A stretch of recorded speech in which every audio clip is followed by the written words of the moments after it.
Hello દર્શક મિત્રો, સ્વાગત છે તમારું આજના નવા વિડીયોમાં। તો આજે આપણે વિડીયોમાં વાત કરશું રેવન્યુ તલાટીની જે નવી ભરતીની જાહેરાત કરવામાં આવી છે તેના વિશે, તેમજ રેવન્યુ તલાટીના જે નવા આરઆર જાહેર કરવામાં આવે છે, તેમજ કુલ જગ્યા કેટલી છે અને ફોર્મ ભરવાના ક્યારથી શરૂ થવાના છે, તેમજ શૈક્ષણિક લાયકાત કેટલી જોશે અને આ ભરતીમાં કોણ ફોર્મ ભરી શકે, તેમજ ફોર્મ ભરવાના ક્યારથી શરૂ થાય છે જેવી સંપૂર્ણ વિગતે આપણે આ વિડીયોમાં વાત કરવાના છીએ। તો દર્શક મિત્રો, વિડીયોને અંત સુધી જોતા રહેજો અને ચેનલમાં નવા હો તો ચેનલને સબસ્ક્રાઇબ કરી લેજો, જેથી અમે આવી નવી ભરતીના તેમજ નવી માહિતી રિલેટેડ વિડીયો પોસ્ટ કરીએ તો તેની નોટિફિકેશન તમને મળતી રહે। તો ચલો દર્શક મિત્રો, આપણે વિડીયોની શરૂઆત કરીએ। તો દર્શક મિત્રો, તમે અહીં સ્ક્રીનમાં જોઈ શકો છો રેવન્યુ તલાટીના નવા આરઆર જે આપવામાં આવ્યા છે તેના વિશે આપણે વાત કરશું, રેવન્યુ તલાટીનો અભ્યાસક્રમ અને રેવન્યુ તલાટીની નવી ભરતી વિશે। તો સૌપ્રથમ દર્શક મિત્રો, આપણે રેવન્યુ તલાટીના જે નવા આરઆર મહેસૂલ વિભાગ તરફથી જાહેર કરવામાં આવ્યા છે તેના વિશે આપણે વિડીયોમાં વાત કરીએ। તો સરકારી નોકરીની તૈયારી કરતા ઉમેદવારો માટે એક મોટા સમાચાર આપવામાં આવ્યા છે। રેવન્યુ તલાટીની ભરતીના નિયમોમાં મોટા ફેરફાર કરવામાં આવ્યા છે, જેમાં સૌપ્રથમ પહેલા ફેરફારની આપણે વાત કરીએ તો શૈક્ષણિક લાયકાતમાં સુધારો કરવામાં આવ્યો છે। સૌપ્રથમ પહેલાની ભરતીમાં આપણે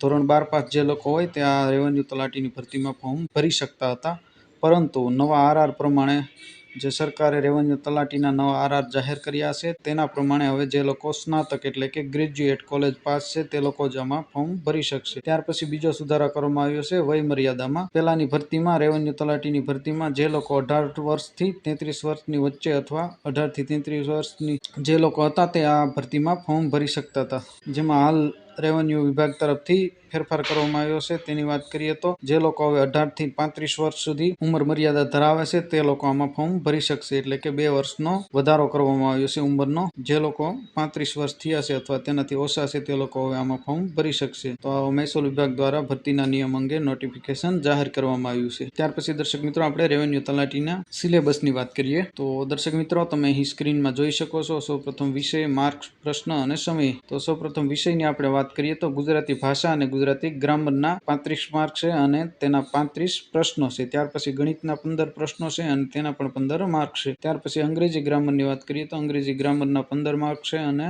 તેના ક્વેશ્ચન પણ 15 માર્ક છે। ત્યાર પછી જનરલ નોલેજ અને રીઝનિંગના 35 ક્વેશ્ચન છે અને તેના પણ 35 માર્ક છે। આમ ટોટલ 100 ક્વેશ્ચન છે અને 100 માર્ક છે, એટલે કે દરેક પ્રશ્નનો 1 માર્ક રહેશે। અને સમયની વાત કરીએ આપણે દર્શક મિત્રો તો 1 કલાક જેટલો સમય આપવામાં આવશે, 60 મિનિટનો સમય આપવામાં આવશે, તેમાં તમારે 100 ક્વેશ્ચન અટેમ્પ્ટ કરવાના રહેશે અને 100 માર્ક રહેશે। તો દર્શક મિત્રો, આ એક રેવન્યુ તલાટીની જે ભરતી છે તેના સિલેબસ વિશે આપણે વાત કરી।